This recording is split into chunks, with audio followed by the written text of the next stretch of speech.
Halo rekan-rekan semua, salam sejahtera bagi kita semua. Saya Roy Martogi Tamba, mahasiswa BINUS Computer Science. Salam kenal untuk semuanya. Kali ini saya ingin membahas tentang konsep Secure by Design Implementing JWT Authentication in Spring Boot. Nah, di sesi kali ini eh, saya ingin membahas tentang jantung dari keamanan modern, yaitu adalah JWT Authentication. Khususnya bagaimana cara mengimplementasikannya dengan cara yang benar dan efisien menggunakan Spring Boot.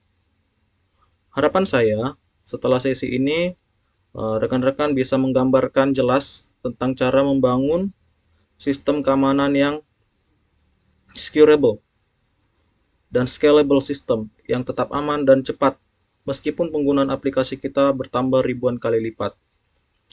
Mari kita masuk ke materinya. Sebelum kita masuk ke codingan, mari kita samakan persepsi tentang konsep. Apa sebenarnya bedanya session biasa dengan JWT? Oke, saya akan menjelaskan pertama session. Kalau kita lihat di gambar sebelah kiri, ada sebuah buku tamu yang besar. Bayangkan, session itu seperti resepsionis hotel konvensional. Dengan sebuah buku tamu yang sangat tebal, setiap kali kalau kita mau masuk ke kamar, memesan makan, atau ke gym, kita tuh harus melapor ke resepsionis. Resepsionis harus membuka buku besar, kemudian mencari nama kita satu persatu. Kita cocokkan, kalau ada, baru dia bakalan masuk. Mungkin kelihatan di sini seperti aman, tapi ada masalah. Di mana bayangkan jika hotelnya punya 10.000 tamu, resepsionis akan kewalahan, bukunya makin tebal dan antrian makin panjang. Ini yang kita sebut memory heavy.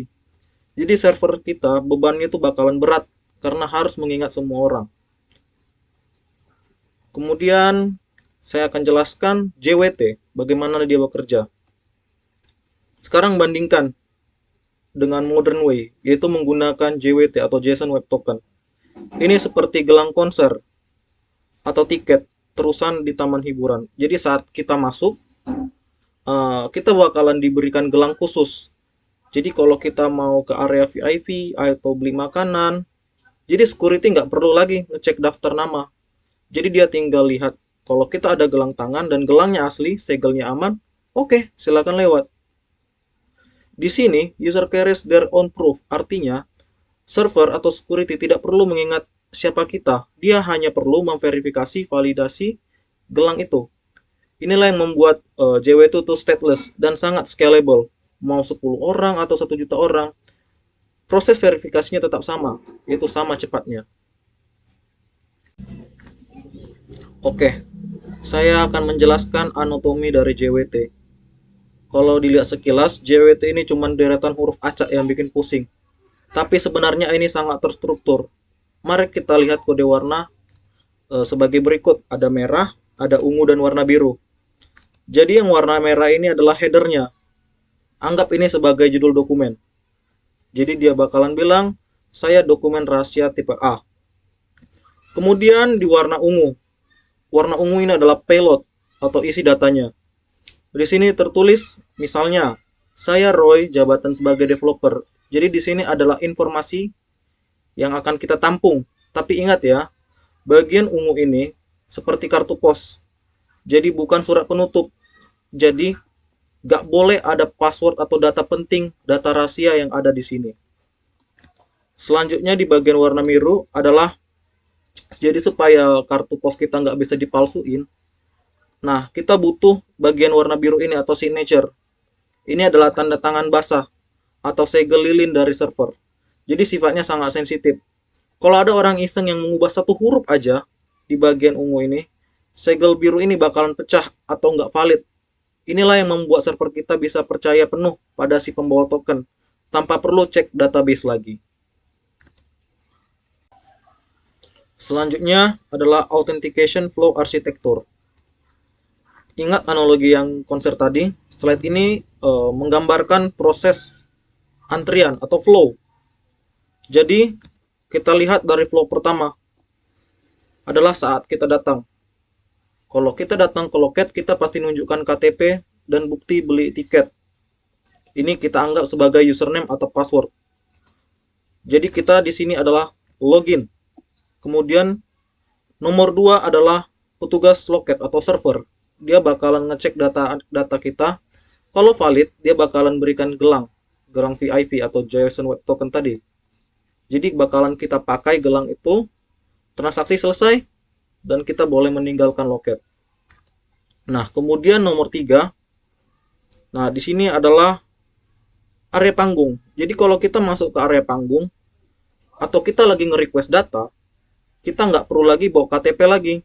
Nggak usah ngelakukan hal yang dari awal lagi. Jadi kita cukup memberikan gelang yang diberi tadi di awal di loket tadi. Nah, gelang VIP itu adalah security kita di gerbang. Kemudian nomor 4 adalah server atau security. Melihat dari gelang kita tadi, dia nggak perlu nelpon lagi ke loket depan. Ini benar tidak? Karena waktu kita diberikan gelang atau gelang tadi, kita tuh sudah menunjukkan data kita. Jadi poinnya adalah KTP password itu hanya sekali saja digunakan di awal. Sisanya gelang atau JSON Web Token kita ini yang akan bekerja. Jadi ingat ya, tadi di bagian pertama itu login. Ini satunya momen kita bakalan ngirim ke klien atau ke server data sensitif, username dan password kita. Kemudian klien mau ngecek di pintu server. Lalu yang kedua adalah penerbitan token, validate and issue. Jadi server memverifikasi password tersebut di database. Jika cocok, server tidak akan membuat session di memori. Sebaliknya, server itu bakalan mencetak sebuah JWT atau token tadi, seperti gelang tadi yang ingat di konser, menandatangani dan mengirimkannya balik ke klien. Sekarang klien bakalan nyimpan token ini, jadi bakalan bisa disimpan di local storage atau di cookie kita. Nah, yang ketiga tadi adalah request data. Jadi bakalan data itu bakalan di request, klien bakalan minta misalnya profil atau jadi, tapi di sini nggak boleh ada password lagi. Jadi klien itu cukup melampirkan JWT tadi di dalam HTTP header. Nah, inilah yang saya bilang.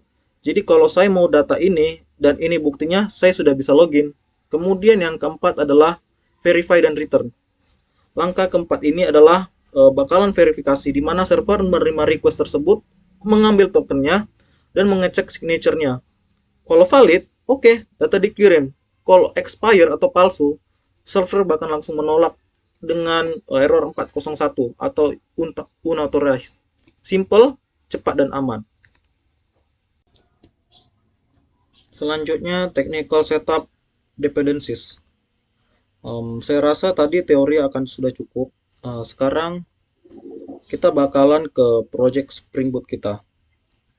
Nah, apa aja starter pack yang dibutuhkan? Nah, di sini saya akan nge-highlight JSON Web Token. Nah, di bagian ini kita butuh alat bantu. Jadi kita nggak bisa menulis algoritma dari nol. Jadi kita menggunakan library. Jadi library ini kita taruh di pom.xml kita. Jadi kita tambahkan library ini ke JWT. Nah, kalau saya menggunakan 0.11.5. Nah, library ini adalah standar industri yang sangat ringan dan mudah digunakan untuk membuat serta memverifikasi token. Jadi ketika kita masuk ke application.properties, ada dua konfigurasi di sini, yaitu adalah JWT secret dan expiration. JWT secret ini adalah string acak. Kita nggak perlu mengikuti seperti ini. Ini adalah kita sendiri yang membuat bagaimana keamanan kita. Jadi ini bakalan adalah seperti kunci jawaban atau secret key yang kita bahas di slide anatomi tadi. Nah, saya akan bagikan tips. Jadi pastikan key ini sangat panjang dan acak, minimal 256 bit. Jangan gunakan kata sederhana seperti rahasia 123 karena akan mudah dijebol hacker. Nah, di sini saya set lagi namanya expiration. Di sini saya set 1.800. Ini adalah satuan milidetik yang berarti 30 menit. Jadi mengapa harus expire? Jadi kalau kita nggak mau token kita dicuri, pencuri tuh hanya punya waktu 30 menit sebelum kuncinya tidak berguna lagi. Jadi ini adalah safety keamanan kita. Jadi JWT tersebut memiliki expiration kadaluarsa sebanyak 30 menit. Berikut bisa teman-teman lihat dari codingan saya bagaimana saya melakukan konfigurasi untuk JSON Web Token. Jadi saya taruh di application.properties, kemudian saya pakai JSON JWT secret di sini, kemudian expiration-nya di sini. Oke, untuk library-nya tadi saya itu menaruh di sini JWT dependencies-nya. Beralih ke slide selanjutnya, saya akan membahas di engine atau kelas JWT utils kita. Di sini saya highlight untuk create token. Saya akan membahasnya setelah kita lihat kode berikut ini. Oke, seperti yang teman-teman lihat, di sini ada anotasi add value, yaitu JWT secret dan JWT expiration. Jadi anotasi ini untuk membaca application.properties kita. Jadi kalau kita cari property jwt.secret di sini, nah akan ketemu kunci untuk secret kita. Kemudian untuk expiration juga akan ketemu di sini. Oke, selanjutnya saya akan bahas metode-metodenya. Tapi kita fokus dulu ke untuk membuat tokennya. Nah, di sini saya akan menjelaskan. Kita mulai dari jwt.builder untuk menyusun token. Jadi jwt.builder ini dia bakalan nyusun tokennya tuh kayak mana? Dia buildnya bagaimana strukturnya? Nah, di sini dia bakalan pertama ngeset claims. Oke. Claims di sini menyisipkan custom data ke dalam token. Misalnya role, user ID, atau informasi tambahan lain.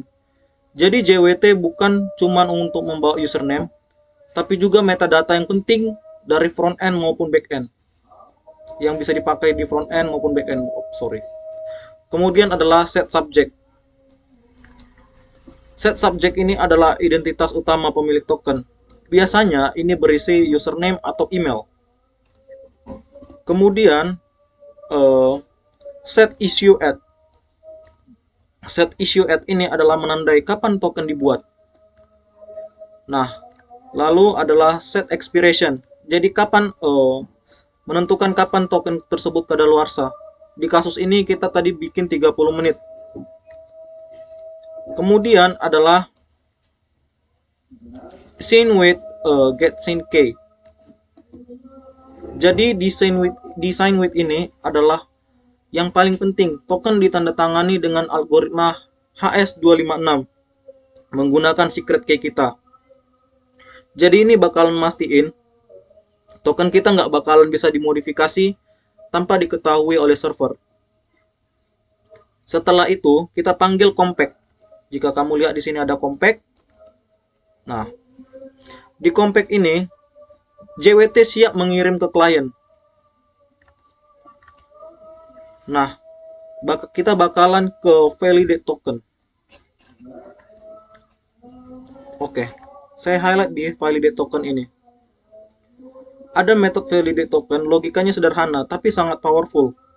Jadi pertama, apakah username kita cocok di database?